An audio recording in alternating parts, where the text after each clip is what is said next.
우리 8과 언약의 율법, 이러한 제목으로 오늘 8과를 공부하게 되겠습니다.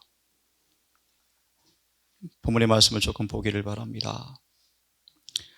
언약의 기초가 무엇이라 라고 말씀하죠? 하나님의 율법이 언약의 기초다. 오늘 제목은 언약의 율법. 어역을 했는지 어떻게 번역했는지 모르겠어요. 하나님의 율법은 언약의 기초입니다. 하나님의 율법은 언약의 조건입니다. 하나님의 율법은 언약의 중심입니다. 이렇게 이해하시고 오늘 이 제목에 이해를 했으면 좋겠습니다. 우리는 금문기를 통하여 언약을 공부하고 있는데요. 언약. 한번 부자 선지자 371페이지 함께 읽고 오늘 함께 진행하겠습니다. 시작. 은혜의 언약은 우리 교과에서는 창세기 2장을 중심으로 아담의 언약을 설명하는데 예레시는 그렇게 말하지 않고 아담과 하와에게 처음 주었던 언약은 뭐다? 창세기 3장 15절이다. 아담아, 내 약속해 줄게. 어떤 약속요? 뱀의 머리 부숴줄게. 이해되셨어요? 뱀 머리 깨줄게. 부숴뜨려 줄게. 절대 너 뱀의 포로가 되지 않게 해줄게. 혹시 물려서 독으로 죽을지라도 해독해 줄게. 이 약속을 주었는데 그것이 뭐다? 은혜의 언약이었다. 다시 읽습니다. 시작. 은혜의 언약은 시작. 은혜의 언약은 에덴에서 처음으로 사람으로 더불어 맺어졌고 타락한 후에 여인의 우선이 뱀의 머리를 상하게 하겠다는 하나님의 약속이 주어졌다. 있습니다. 뭘 가리키죠? 십자가 죽으심으로 그분의 피로 비준, 아주 비준 효력을 발휘하는 것이죠. 그것은 시작. 그것은 새 언약으로 불리워졌다. 아담과 하와가 이 약속을 의지해서 원형이 오시기 전 양을 잡아서 피를 뿌렸을 때 이 언약이, 하나님의 언약이 아담에게 뭐였습니까? 이루어졌죠. 좀 구체적으로 설명해 드릴까요? 양을 잡으니까 바르르 떨어 죽어가는 양을 바라보면서 아담 마음속에 은혜가 막 밀려 들어와 버렸어요. 제가 이렇게 무섭구나. 날 이렇게 사랑하시는구나. 날 이렇게 사랑하셔서 무한한 희생을 치르시는 것이구나. 내 죄를 사해 주시는구나. 라는 막 은혜가 밀려오니까, 회개가 일어나니까 이 언약이 이루어졌나요? 뭐요? 아담과 하와를 통치했던 마귀가 쫓겨났습니까? 네, 그 말이에요. 이것이 뭐요? 이루어졌다. 그런 말이에요. 이해됐죠? 자, 하나님의 율법은 읽습니다. 시작. 하나님의 율법은 이 언약의 기초였으며 그것은 단순히 이 언약의 기초인데 하나님 언약을 주신 궁극적인 목적이 뭐라고요? 하나님의 뜻과 우리를 뭐요? 일치하게 만들어주고 또 시작. 순종할 수 있는 위치에 처하게 하는 계획이 뭐다? 은혜의 언약이었다. 아담과 하와에게 주었던 첫 약속이었다. 이것이 그분의 피로 비준되었다. 십자가는, 비준이라는 말을 간단히 말씀을 드립니다. 비준. 십자가는 하나님께서 어떤 사람일지라도 중심으로 회개하면 반드시 용서해 주고 용서해 줄 뿐 아니라 다시는 그가 마귀의 포로를 받지 않도록, 지배를 받지 않도록 그들을 만들어준다는 맹세예요. 맹세.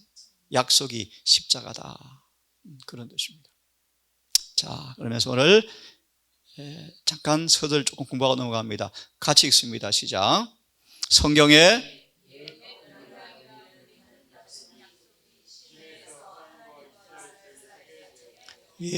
그것은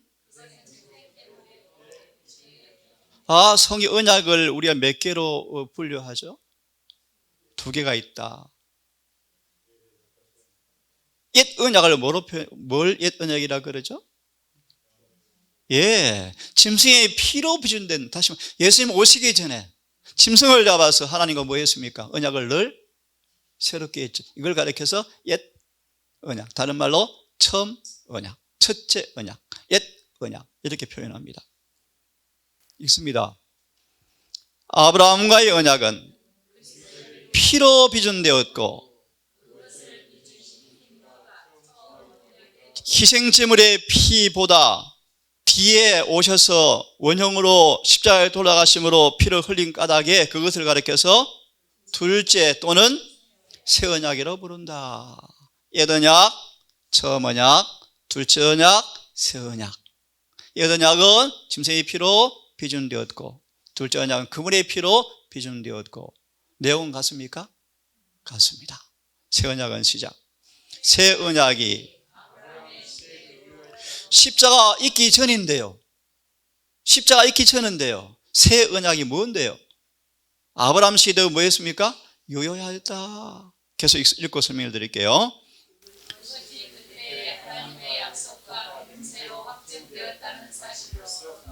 분명하다.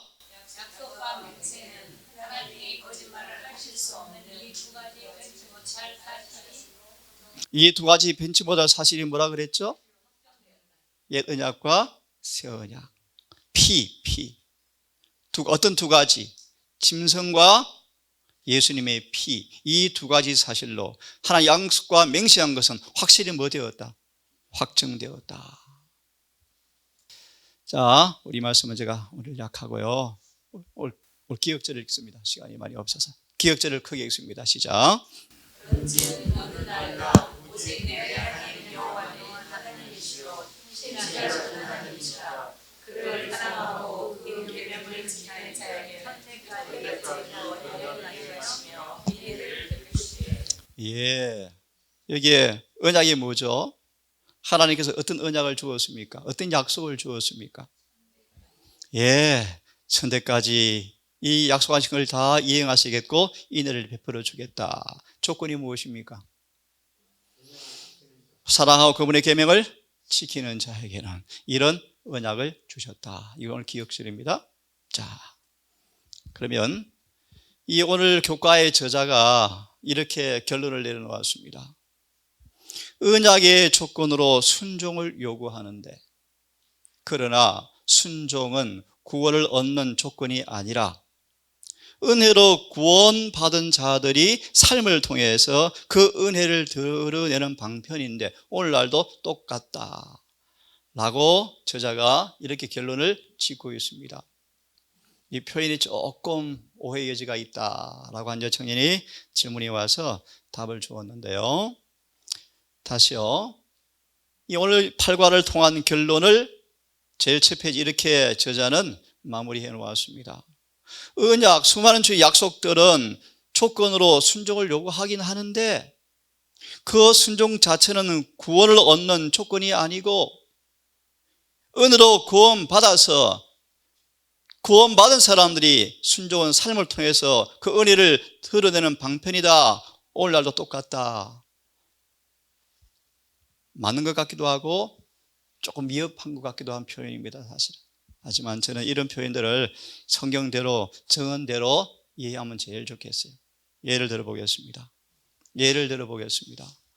구원의 조건은 언제나 똑같다. 하나님의 율법을 순종하는 모든 사람에게 구원이 온다. 이게 뭐라고 되어 있죠? 정언은? 순종이 뭐다? 조건인가요? 조건이래요. 조건이래요. 구약이나 신약이나 영생 얻는 조건은 뭐다? 똑같다. 뭐다? 온전한 순종이다. 또요. 새 천사의 계배를 통하여 영원한 복음이 선포되어지는데 영원한 복음이 뭔가? 순종이 영생 얻는 조건이라는 사실을 분명히 보여주고 있다. 순종이 뭐래요? 자꾸? 조건이래요. 근데 이런 표현들 어떻습니까?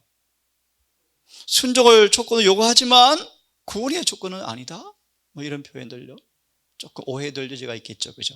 그래서 제가 인용을 했습니다. 자, 그럼 이 저자가 결론 진 이유가 뭔가? 사도행적을 좀 보겠습니다. 요한은 순종을 통하여 구원을 획득해야 한다고 가르치지는 않았지만 순종은 사랑과 믿음의 열매라고 가르쳤다. 우리가 그리스도 안에 거한다면, 하나님의 사랑이 우리의 마음속에 거한다면 감정, 생각, 행동은 하나님의 뜻과 일치할 것이다. 그래서 뭐가 나오는 것입니까? 순종이 나온다.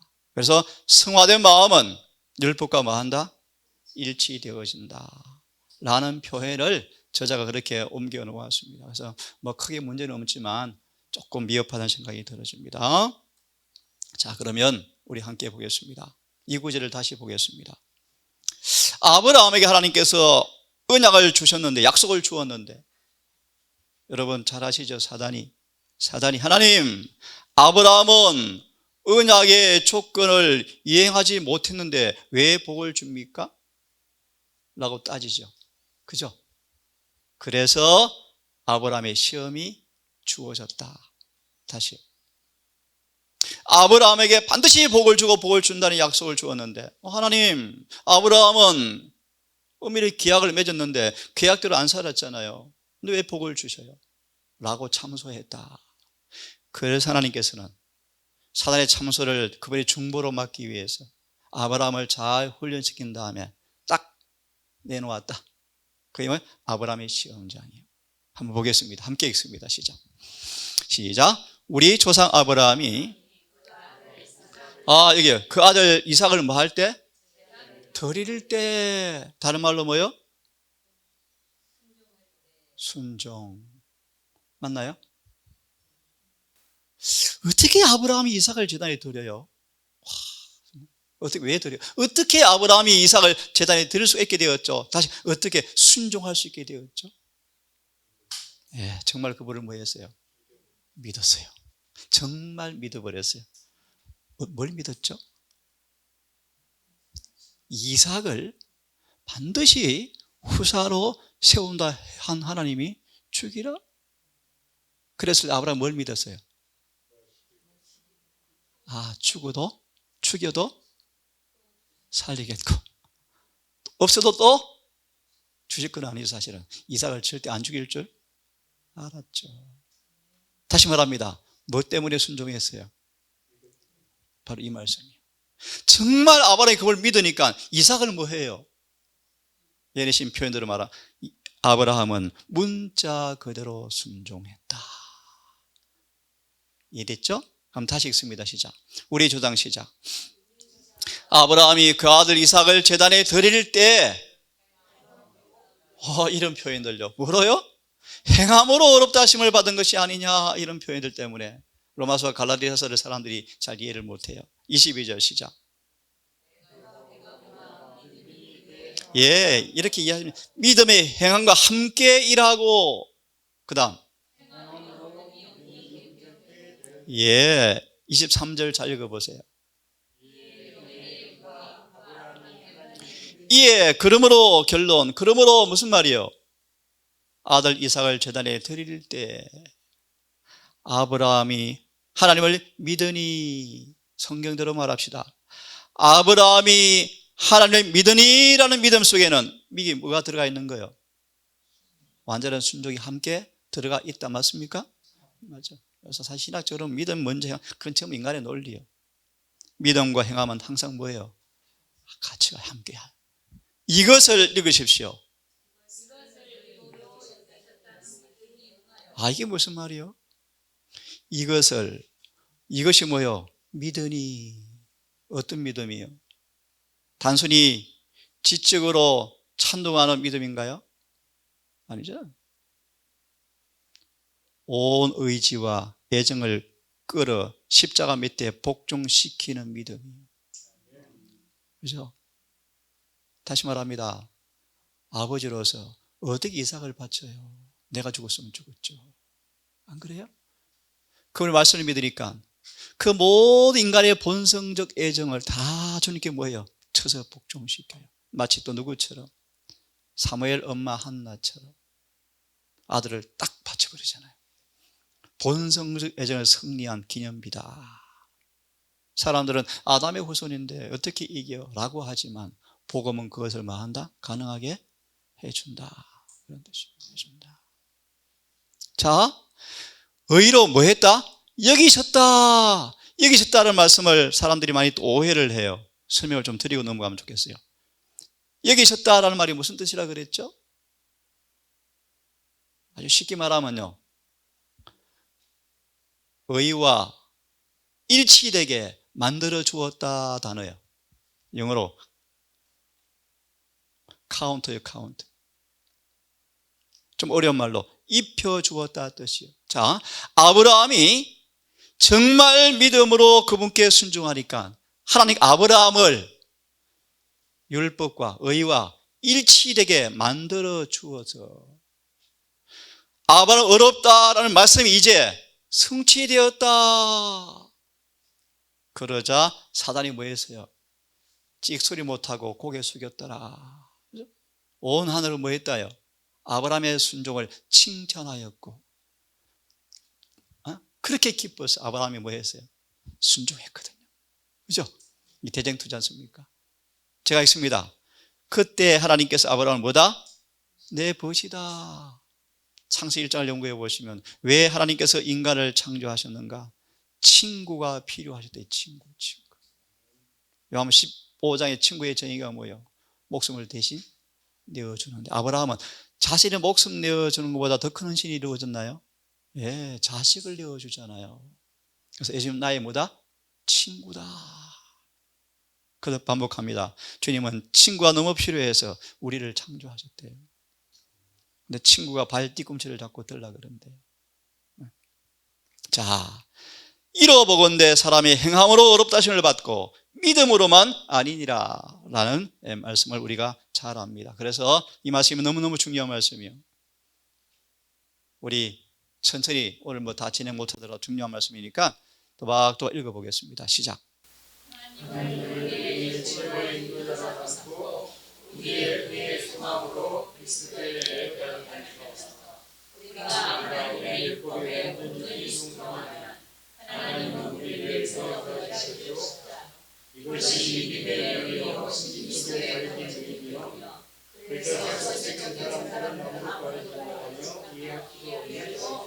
예, 좀 이해되십니까? 예? 그래서 읽습니다.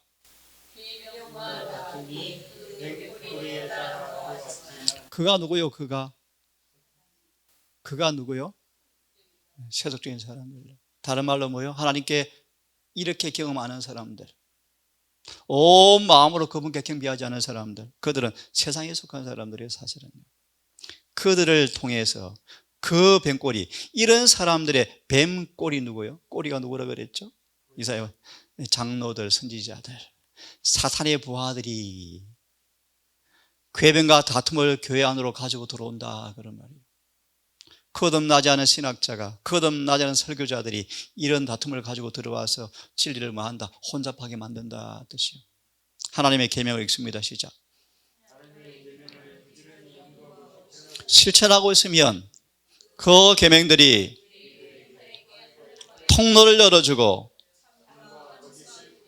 구별해 준다. 이 순종은 의와 완전을 우리의 생활 속으로 가져오는 것이기 때문에 결국 하나님의 뜻이 우리에게 성취되게 한다. 이것이 뭐다? 믿음으로 말미암은 의다. 그런 말. 우리가 죄의 사함을 받기 위하여 그리스도를 믿는 것만으로 충분치 못하고 믿음과 순종으로 예수님 안에 거해야 한다. 완전한 순종만이 받는다는 사실을 증거하기 위해서 주님께서 결코 잊을 수 없는 교훈을 주었는데 모세를 무덤에 내려가게 하시고 가나안 땅 들어가지 못하게 하셨다. 하나님은 절대적으로 뭘 요구하신다? 완전한 순종을 요구하신다. 이 교훈을 불후의 교훈으로, 영원히 잊지 못할 교훈으로 모세를 죽음에 처하게 허락하셨다. 자, 이스라엘 택하셨습니다. 크게 읽습니다. 시작.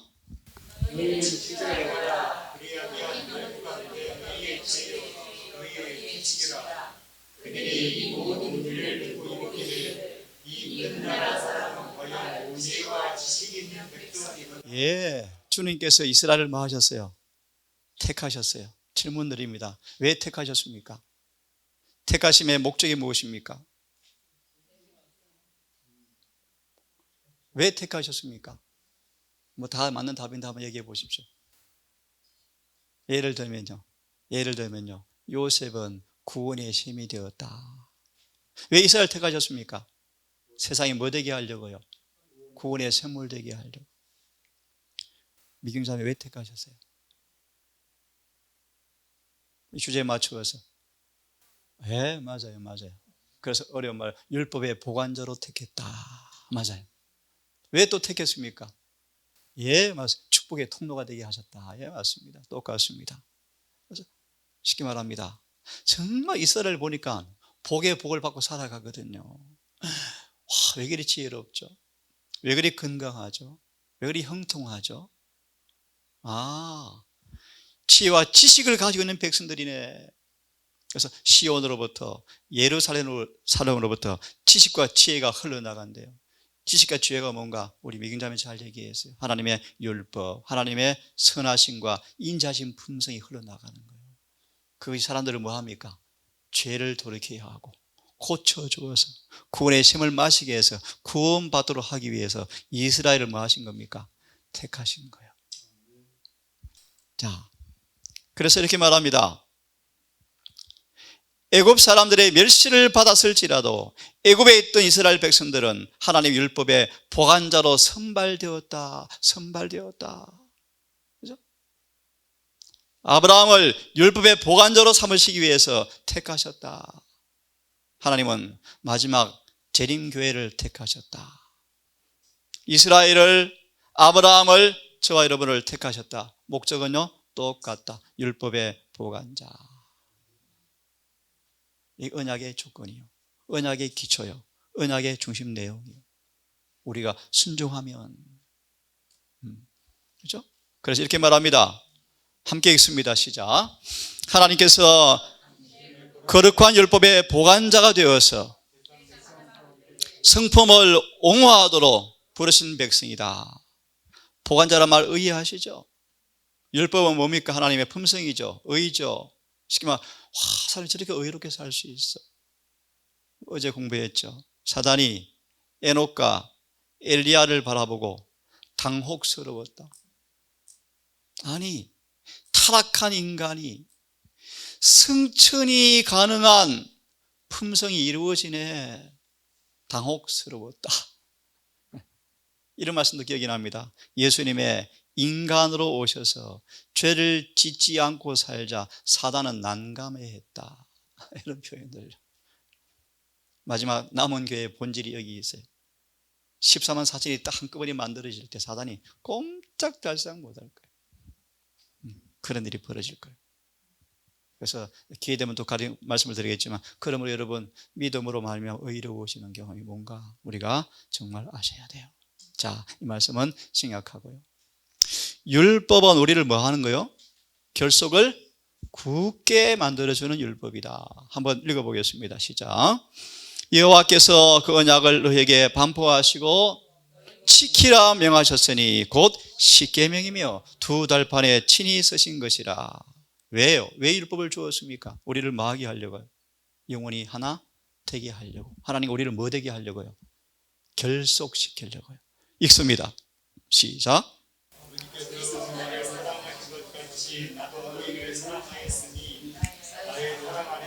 예, 나의 아버지의 계명을 지켜 예수님 자신이 아버지의 사랑 안에 거하는 것처럼 너희도 내 계명을 지키면 그하리라. 내가 이것을 너에게 이름은 이것이 내 기쁨이다. 율법은 우리를 뭐하게 하는 거야? 영원히 결속시켜주는 거다. 그래서 그렇게 말합니다.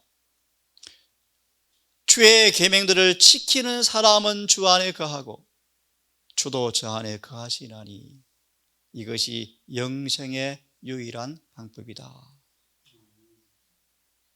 주님이 내 안에 거하고 내가 주님 안에 거하는 사람들, 질문 하나 드릴까요? 그 사실을 우리가 어떻게 알 수 있습니까?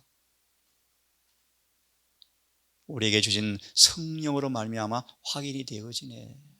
확인이 되네. 그죠? 성령이 친히 증거하고 있네. 너희 속에서. 증거하니까 어떤 일이 벌어져요? 아무도 막을 수 없는 열매가 맺히네.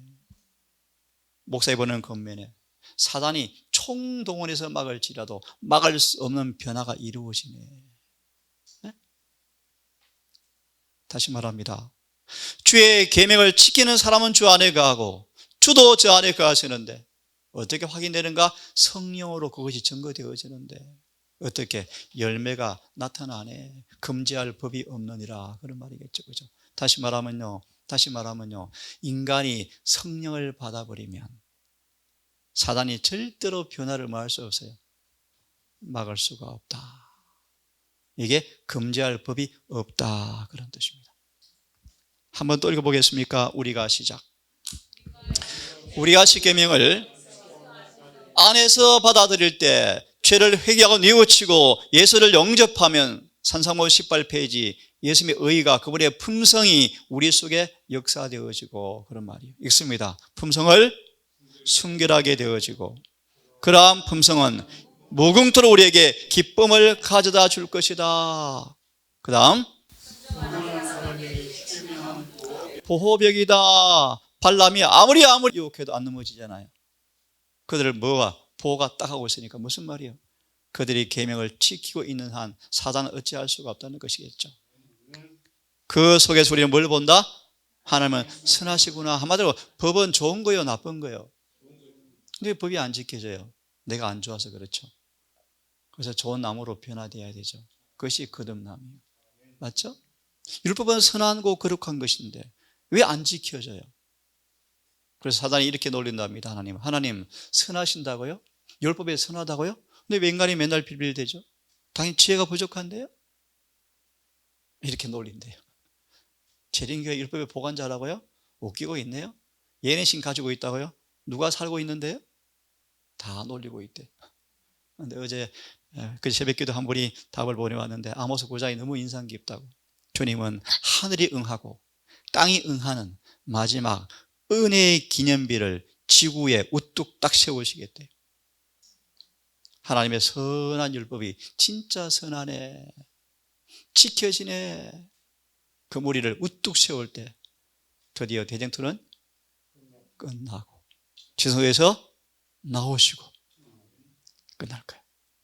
읽습니다. 하나님은 시작. 움직일 수 없는 의의 원칙을 사람들에게 계시함으로써 그들을 보호하시고 범죄로 인하여 약이 되는 악을 방지하려 하신다. 이해되시죠? 그래서 잘 아시는 말씀이에요. 율법은 사상의 표현인데 이 율법을 예수님 안에서 받아들이면 이 율법이 우리를 욕망과 성향을 극복하게 만들어주고 죄를 짓게 하는 유혹으로부터 이기게 하는 것이 뭐다? 율법이다. 이 말씀 같이 읽어보겠습니까? 우리가 시작.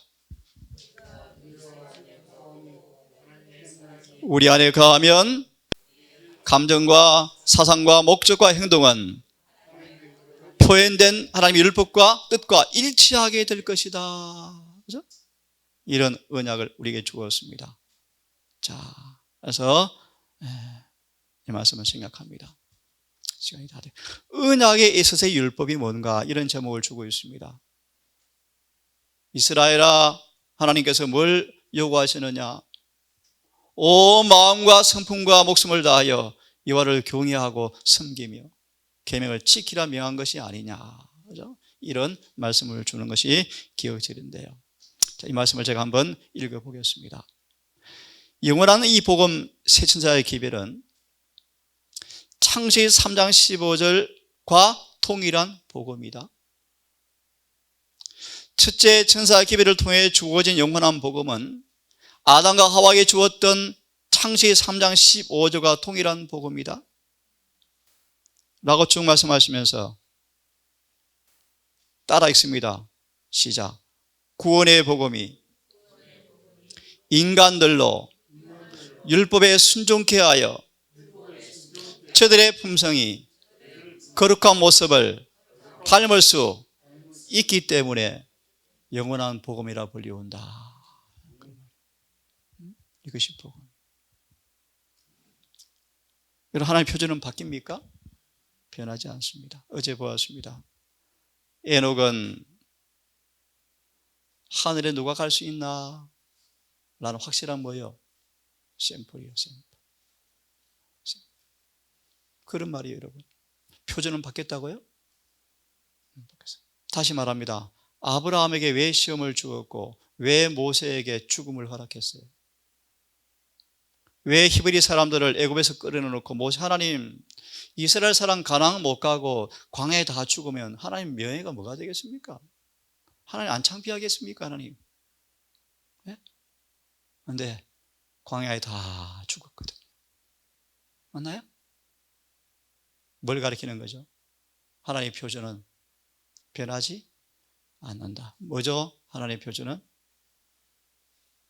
순종하는 사람만 하늘에 간다는 거예요. 맞습니까? 맞아요. 그래서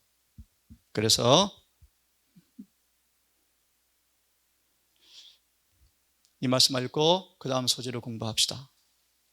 읽어보겠습니다. 시작.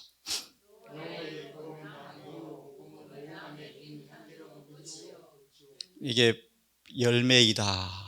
열매이다. 정확한 표현이죠, 그죠? 율법과 복음의 관계예요.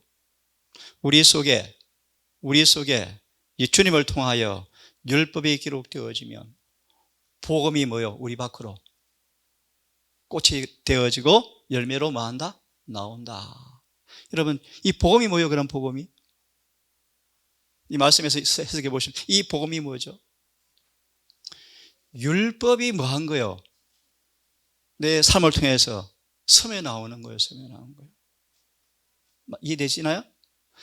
율법은 나무인데 그 나무에 뭐가 핀다고요? 복음이 핀다, 그런 말이에요. 복음은 뭐예요? 율법이 내 삶 속에서 이루어지는 게 복음이죠. 맞잖아요. 그제 한 분의 설교를 들으니까 복음을 참 기발하게 설명하시는데요. 복음은 그런 말하면 하나님의 품성이, 율법의 품성이 실제 내 삶 속에서 그대로 뭐 하는 거라고요? 이루어지는 거예요. 율법의 안정성이라는 제목으로 또 한 소지를 주고 있죠. 한번 읽어보겠습니다. 시작. 시온성을 보라, 내 눈에 안정한 처소된 예루살렘이 보이리니. 조건이 있나요? 예루살렘이 대대로 온 세상을 향해서 평화의 비둘기를 날려보내는 곳으로 원하셨는데 조건이 있나요? 예, 안정된 처소의 조건이 있나요? 예루살렘이 뭐 했으면, 계명을 지켰으면 영혼이 안정됐을 것이다. 좀 더 예를 들면요, 다니엘서 2장을 보면 금신상이 다 뭐해요? 다 무너져요. 근데 뭐는 안 무너져요? 돌나라요. 왜 안 무너져요? 그들이 뭐 하니까? 율법과 일치되니까요. 맞아요. 그래서 예를 들어 보시면 다니엘서 2장을 뭘 교훈을 주고 있는가? 율법과 일치된 개인과 국가만 살아남는다라는 교훈이 2장이에요.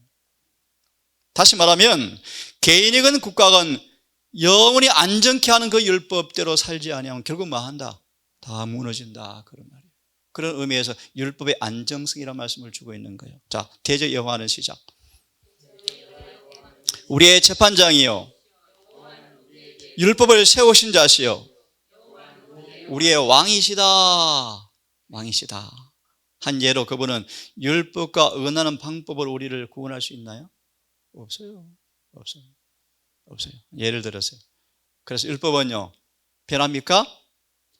절대 변할 수 없습니다. 고칩니까? 질문 하나 드릴게요, 여러분. 좀 질문 하나 드릴게요.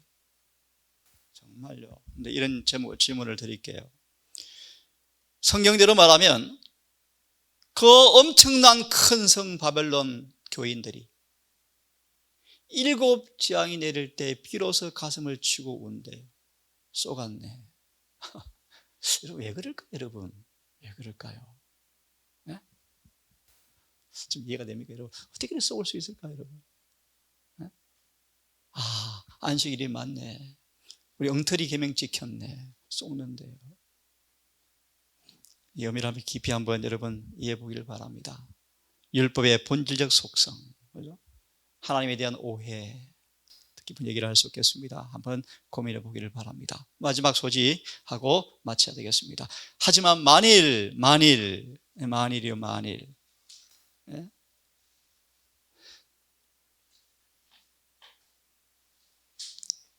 내 말을 잘 들으면, 그죠? 내 말을 만일 잘 들으면, 청종하면, 순종하면, 이 말씀, 이 단어 속에 의미가 포함되어 있죠, 그죠? 만일 순종하면, 그죠? 그래서 순종하면 뭐 한다는 거예요? 피를 때때로 줄게, 때때로 줄게. 이런 조건을 줘. 그래서 순종에 대한 말씀을 한두 개 읽고 오늘 가정 공부를 마무리하겠습니다. 계시 가운데 와 있은 자가 지구를 봤는데요, 깜깜한 지구성에 곳곳에 빛이 분출하는 장면을 보면서 그 빛이 점점 밝아지면서 점점 증가하면서 모이는 걸 봤대요. 그들을 가리켜서 어떻게 표현하는가? 그들은 누군가 순종하는 사람들이다 라는 계시를 받았습니다. 자, 만일이라는 제목에 비추어서 한두 개 읽어드리고 마치겠습니다. 만일이라는 말씀 속에 순종은 아까 보았죠. 주님의 생애에 나타난 의와 완전을 우리의 생활 속으로 가져오게 하는 것이 뭐다? 순종이다. 이것이 영생의 조건이다. 같이 읽겠습니다. 시작.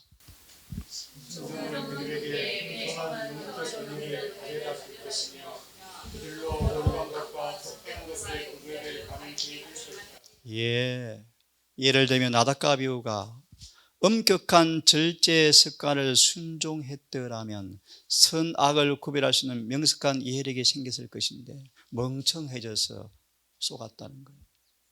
맞나요? 안식일을 거룩하게 지키지 않으면서 큰 소리 외침에 참여한다고요? 천만의 말씀. 천만의 말씀. 순종하지 않으니까요, 구분이 안 가요. 구분이 안 가니까 예수님 보고 뭐라 그래, 유대인들이. 와, 고리타분해. 앞뒤가 막혔어. 와, 꽉 막혔네. 도량이 좁네 라고 오해했나요? 오해. 자, 또 읽습니다. 여기 읽으십시오. 시작. 인간의 의지를 하나님의 뜻과 연결시키는 보이지 않는 순종의 거리. 순종의 정의를 한 말씀 해보실래요? 아버지여, 할 만하시면 이 잔 안 마시면 안 되겠습니까? 라는 시험이 왔지만, 하지만 내 뜻대로 마시고 아버지의 뜻대로 하옵소서라는 순종. 맞나요? 맞아요. 네. 아무리 못마땅한 일이 있다 할지라도 그 못마땅한 것은 육신의 생각들이에요.